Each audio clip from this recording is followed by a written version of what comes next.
श्रीहरिवायुगुरुभ्यो नमः।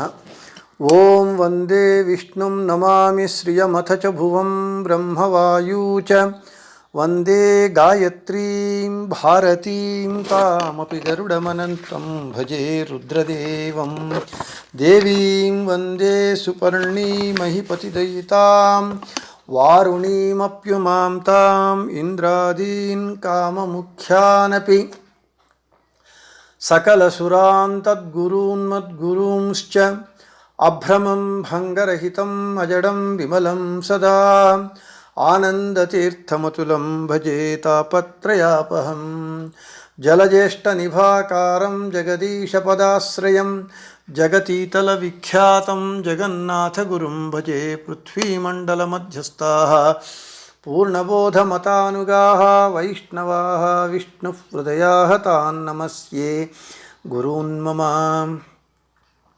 आपादमौलिपर्यन्तं गुरूणामाकृतिं स्मरेत् तेन विघ्नाः प्रणश्यन्ति सिद्ध्यन्ति च मनोरथाः। श्री विद्यासागरमाधवतीर्थगुरुभ्यो नमः। हरि ओम्। ಹರಿಕಥಾಮೃತಸಾರ ಗುರುಗಳ ಕರುಣದಿಂದ ಆಪನಿತು ಪೇಳುವೆ ಪರಮ ಭಗವದ್ಭಕ್ತರಿದನಾದರದಿ ಕೇಳುವುದು ಶ್ರೀರಮಣಿಕರ ಕಮಲ ಪೂಜಿತ ಚಾರು ಚರಣ ಸರೋಜ ಬ್ರಹ್ಮ ಸಮೀರವಾಣಿ ಫಣೀಂದ್ರವೀಂದ್ರ ಭವೇಂದ್ರ ಮುಖ ವಿನುತ ನೀರಜ ಭವಾಂಡೋದಯ ಸ್ಥಿತಿ ಕಾರಣನೆ ಕೈವಲ್ಯದಾಯಕ ನಾರಸಿಂಹನೆ ನಮಿಪೆ ಕರುಣಿಪುದೆ ಮಗೆ ಮಂಗಳವಾ ಪುರುಷ ರೂಪತ್ರಯ ಪುರಾತನ ಪುರುಷ ಪುರುಷೋತ್ತಮ ಕ್ಷರಾಕ್ಷರ ಪುರುಷ ಪೂಜಿತ ಪಾದ ಪೂರ್ಣಾನಂದ ಜ್ಞಾನಮಯ ಪುರುಷ ಸೂಕ್ತ ಸುಮೇಯ ತತ್ತತ್ಪುರುಷ ವೃತ್ಪುಷ್ಕರ ನಿಲಯ మహాపురుష జాండాంతరది బహిరది వ్యాప్త నిర్లిప్త. మన హరికథామృతసారం పాఠంలో వ్యాప్తి సంధి యందు 29వ పద్యమైనటువంటి వేషభాషಗಳಿಂದ అనేటటువంటి పద్యాన్ని వెనుకటి పాఠంలో చెప్పుకున్నాము. ఈరోజు 30వ పద్యం. ಅಧಮ ಮಾನವನೋರ್ವ ಮಂತ್ರೌಷಧಗಳನ್ನು ತಾನರಿತು ಪಾವಕ ಉದಕಗಳ ಸಂಬಂಧವಿಲ್ಲದೆ ಇಪ್ಪನದರೊಳಗೆ ಪದುಮಜಾಂಡೋದರನು ಸರ್ವರ ಹೃದಯದೊಳಗಿರೆ ಕಾಲಗುಣ ಕರ್ಮದ ಕಲುಷ ಸಂಬಂಧವಾಗುವುದೇ ನಿರಂಜನೆಗೆ. ಪದಚ್ಛೇದಂ. ಅಧಮ ಮಾನವನೋರ್ವ ಮಂತ್ರ ಔಷಧಗಳನ್ನು ತಾನರಿತು ಪಾವಕ ಉದಕಗಳ ಸಂಬಂಧವಿಲ್ಲದೆ ಇಪ್ಪನದರೊಳಗೆ ಪದುಮಜಾಂಡೋದರನು ಸರ್ವರ ಹೃದಯದೊಳಗಿರೆ ಕಾಲಗುಣ ಕರ್ಮದ ಕಲುಷ ಸಂಬಂಧವಾಗುವುದೇ నిరంజనగే. పదచ్ఛేదం. అధవ మానవనోర్వ, అధముడైనటువంటి మానవుడొకడు మంత్ర ఔషధಗಳನ್ನು, క్షుద్రమైనటువంటి మంత్రములను, క్షుద్రమైనటువంటి ఔషధములను తానరితు, తాను తెలుసుకొని నేర్చుకొని పావక ఉదకಗಳ, పావక అంటే అగ్ని, ఉదక అంటే నీరు, వీటి యొక్క సంబంధవిల్లదే, సంబంధము లేక ఇప్పనదరొಳಗೆ వానియందు ఉంటాడు, వాడు ఉండగలడు.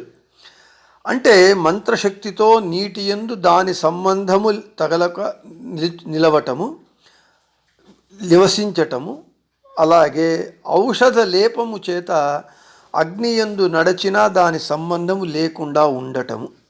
ఇట్లు అధముడైనటువంటి ఒక మానవుడే ఉండగా పదుమజాండోదరను, బ్రహ్మాండమునే తన ఉదరమునందుంచుకున్నటువంటి మహామహితాత్ముడైనటువంటి శ్రీహరి ಸರ್ವರ ಸಕಲ ಜೀವುಲ ಹೃದಯದೊಳಗಿರೆ హృదయమునందుండగా కాలగుణ కర్మద కలుష, కాల సంబంధమైనటువంటి జీవుల కర్మ సంబంధమైనటువంటి సత్వరజస్తమో గుణము సంబంధమైనటువంటి దోషములు నిరంజనగే అంటే నిర్లిప్తుడైనటువంటి శ్రీహరికి సంబంధవాగుವುదే అంటునా ఈ దోషములు అని ప్రశ్న. అంటే అంటవు అని సమాధానం. ఇక తాత్పర్యం, అధముడైనటువంటి ఒక మనుష్యుడే మానవుడే మంత్రములను ఔషధములను నేర్చుకొని సిద్ధిని పొంది వాటి బలముతో జలస్తంభనము అగ్నిస్తంభనము మొదలైనవి కలిగి ఉన్నాడు. అటువంటప్పుడు బ్రహ్మాండమునే తన ఉదరమునందు దాచుకొన్నటువంటి అచింత్యాద్భుత సహజమైనటువంటి మహిమలు కలిగిన శ్రీహరి అందరి జీవుల హృదయమునందు వాసము చేస్తూ ఉన్నప్పుడు అతనికి ఆ జీవులకు సంబంధించినటువంటి కాలగుణ కర్మల మాలిన్యము అంటుతుందా అని ప్రశ్న. అయితే అంటదు అని సమాధానము. ఇది తాత్పర్యం. ఇక విశేష వివరణ. కైముత్తిక న్యాయము అని అంటారు. కైముత్య అంటే దేనికి పనికిరానటువంటి వాడే ఈ పనిని చేశాడు అన్న తరువాత సమర్థుడైనటువంటి వాడు చెయ్యలేడా అంటే చేస్తాడు. కిముత కైముత్తిక న్యాయము అని చెప్తూ ఉన్నారు. ఆ కైముత్తిక న్యాయముతో భగవంతుని యొక్క నిర్లిప్తమైనటువంటి వ్యాప్తిని జగన్నాథదాసుల వారు ఈ పద్యమునందు వర్ణిస్తూ ఉన్నారు. సాధారణమైనటువంటి ఒక మనిషి క్షుద్రమైనటువంటి మంత్రములను ఔషధ సిద్ధిని పొంది నీటిలో ఉన్న నీటి స్పర్శ కలుగకుండా, అగ్నియందు ఉన్న అగ్ని స్పర్శ కలగకుండా ఉండగలడు. కొన్ని మంత్రములున్నాయి, సిద్ధులున్నాయి. వాటిని నేర్చుకొని అభ్యాసం చేసుకొని సిద్ధిని పొందినప్పుడు కొన్ని ఔషధములతో, ఉదాహరణకు వరుధిని ప్రవరాఖ్యుల యొక్క కథలో ప్రవరాఖ్యుడు తన కాలికి ఒక అంజనాన్ని అంటించుకుంటే పూసుకుంటే అతడు తాను తలచుకున్న చోటికి అతడు వెళ్ళగలిగాడు. అదేవిధంగా ఔషధ సిద్ధిని మంత్రసిద్ధిని పొందినటువంటి ఒక సామాన్య మనుష్యుడే నీటియందున్న నీటి స్పర్శ అతనికి కలుగదు, అగ్నియందున్న అగ్ని స్పర్శ అతనికి కలుగదు. ఒక సామాన్య మానవుడే క్షుద్రమైనటువంటి మంత్రములను ఔషధములను వాటి యొక్క సిద్ధిని పొంది వాడు ఇటువంటి మహిమలను చూపిస్తూ ఉన్నప్పుడు ఈ బ్రహ్మాండమునే తన కడుపులో ఉంచుకున్నటువంటి అచింత్యాద్భుత శక్తి సంపన్నుడైనటువంటి స్వరూపగతమైనటువంటి మహిమాన్వితుడైన శ్రీహరి సాత్విక రాజస తామస గుణభూయిష్ఠులైన సకల జీవులందు ఉన్న ఆ జీవుల గుణదోషముల లేపము కలుగుతుందా అంటే సుతరాం కలుగదు అని చెప్తూ ఉన్నారు. క్షరుడు మరణశీలుడైనటువంటి మానవునికే మంత్రసిద్ధితో అధిష్టానగతమైనటువంటి స్పర్శ లేనప్పుడు ఇక భగవంతుని విషయము ఇంకేమని చెప్పాలి? దీనినే కైముత్య న్యాయము అని అంటారు. ಪಾವಕ ಉದಕಗಳ ಸಂಬಂಧವಿಲ್ಲದೆ ಇಪ್ಪನದರೊಳಗೆ మంత్రమహిమ చేత అగ్నిప్రవేశము చేసి సుఖంగా బయటపడినటువంటి స్త్రీ పురుషుల కథలు ఇతిహాసంలో చాలా ఉన్నాయి. సకల దుష్ట గుణ భూయిష్ఠుడైనటువంటి దుష్టులలో ఉత్తముడైనటువంటి దుర్యోధనుడే జలస్తంభన విద్యతో ద్వైపాయన సరోవరంలో జలస్పర్శ లేక దాగి ఉన్నాడు.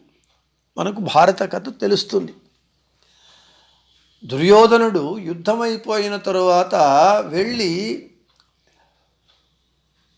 యుద్ధము నుండి పోయి కృష్ణద్వైపాయన సరోవరంలో జలస్తంభన విద్య చేత సరోవరంలో మునిగి లోపల కూర్చుంటాడు. అప్పుడు వాణ్ణి తిట్టి పైకి వచ్చేటట్లుగా చేసి భీముడు దుర్యోధనుడితో యుద్ధం చేసి అతని తొడలు విరగొడతాడు. అది వేరే కథ. దుష్టుడైనటువంటి కలిస్వరూపుడైనటువంటి దుర్యోధనుడే జలస్తంభన విద్యను నేర్చుకొని సరోవరంలో సుఖంగా వాడు ఉన్నప్పుడు ఇక భగవంతుడికి ఈ అధిష్టానములో ఉండి అధిష్టానగత దోషములను అంటించుకొనకుండా ఉండలేడా అంటే ఖచ్చితంగా ఉండగలడు అంటారు. కాల గుణ కర్మద కలుష. జీవులకు కాల సంబంధమైన కలుషము, గుణ సంబంధమైన కలుషము అనివార్యము. కాల సంబంధం అంటే బాల్యము, యవ్వనము, వార్ధక్యము, మరణము మొదలైనటువంటివి అనేక కాల సంబంధమైనటువంటి కలుషములు జీవునికి ఉన్నది. గుణ సంబంధమైనటువంటి కలుషములు సాత్విక రాజస తామస గుణ ప్రకోపములు పరంపరగా జీవుల యందు కలుగుతూ ఉంటుంది. వాటి వలన రాగద్వేషములు, కలహ కార్పణ్యములు మొదలైనటువంటి కలుషములే కాక స్వస్వరూపాభివ్యక్తికి అవరోధములు, సంసార బంధము, వీటికన్నింటికి ఈ గుణములే కారణములగుతూ ఉన్నాయి. ఇది గుణ సంబంధమైనటువంటి కలుషములు. కర్మ సంబంధమైనటువంటి దోషములు. కర్మణా జాయతే జంతు అంటే కర్మల వలన జీవుడు జన్మలను కలిగి మరలా ఆ జన్మలో చేసిన కర్మల వలన పునః జన్మ.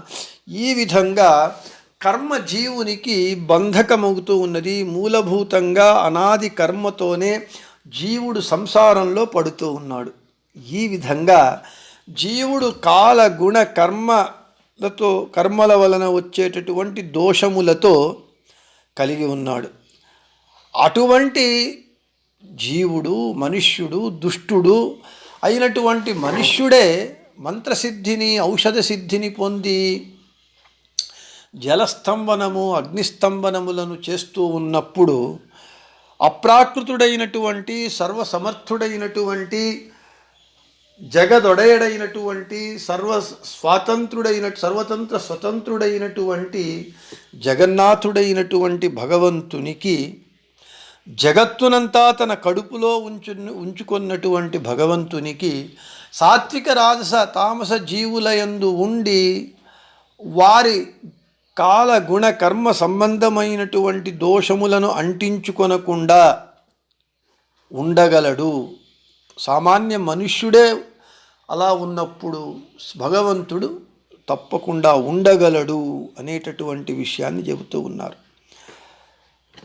జీవులందు ఉన్న ఏ కలుషము లేశమాత్రము భగవంతునికి అంటదు. అతడు నిర్లిప్తుడు, నిరంజనుడు. అందుకే అన్నారు నిరంజననిగే. కాలగుణ కర్మద కలుష సంబంధవాగుವುదే నిరంజననిగే. నిరంజనుడైనటువంటి నిర్వికారుడైనటువంటి భగవంతునికి సకల జీవులయందు ఉన్న ఆ దోషములు అతనికి అంటవు అని చెబుతూ భగవంతుడు ఈ విధంగా సర్వజీవులయందు ఉన్న వాటి గుణదోష లోపములను తాను అంటించుకొనకుండా ఉండి జగద్వ్యాపారాన్ని నడిపిస్తూ ఉన్నాడు. భగవంతుడు అందరి జీవులలో ఉండి వారి చేత ఏ ఏ కర్మలను ఏ ఏ కాలములందు ఎవరి చేత చేయించాలో అతను చేయించకపోతే ఈ జగద్వ్యాపారము నడవదు, స్థగితమవుతుంది, స్తబ్దమవుతుంది. కాబట్టి కరుణామూర్తి అయినటువంటి సర్వత్ర వ్యాప్తుడైనటువంటి భగవంతుడు అన్ని చోట్ల వ్యాప్తుడై ఉండి ఈ జగద్వ్యాపారాన్ని అతి చక్కగా సమర్థవంతంగా నడిపిస్తూ ఉన్నాడు అనేటటువంటి విషయాన్ని జగన్నాథదాసుల వారు ఈ పద్యంలో చెప్పినారు అని చెబుతూ రేపు 31వ పద్యమైనటువంటి ಒಂದು ಗುಣದೊಳಗ ಅನಂತ ಗುಣಗಳು, ಒಂದು ಗುಣದೊಳಗ ಅನಂತ ಗುಣಗಳು, ಒಂದು ರೂಪದೊಳಿಹವು ಲೋಕಗಳೊಂದು ರೂಪದಿ ಧರಿಸಿ ತದ್ಗತ ಪದಾರ್ಥದೊಳ ಹೊರಗೆ ಬಾಂದಳದವೋಲಿದ್ದು ಬಹು ಪೆಸರಿಂದ ಕರೆಸುತ್ತ పూర్ణ జ్ఞానానందమయ పరిపరి విహారవ ಮಾಡಿಸುవ అనేటటువంటి పద్యాన్ని రేపటి పాఠమునందు చెప్పుకుందామని చెబుతూ శ్రీకృష్ణార్పణమస్తు, మధ్వేశార్పణమస్తు. అందరికీ శుభమస్తు.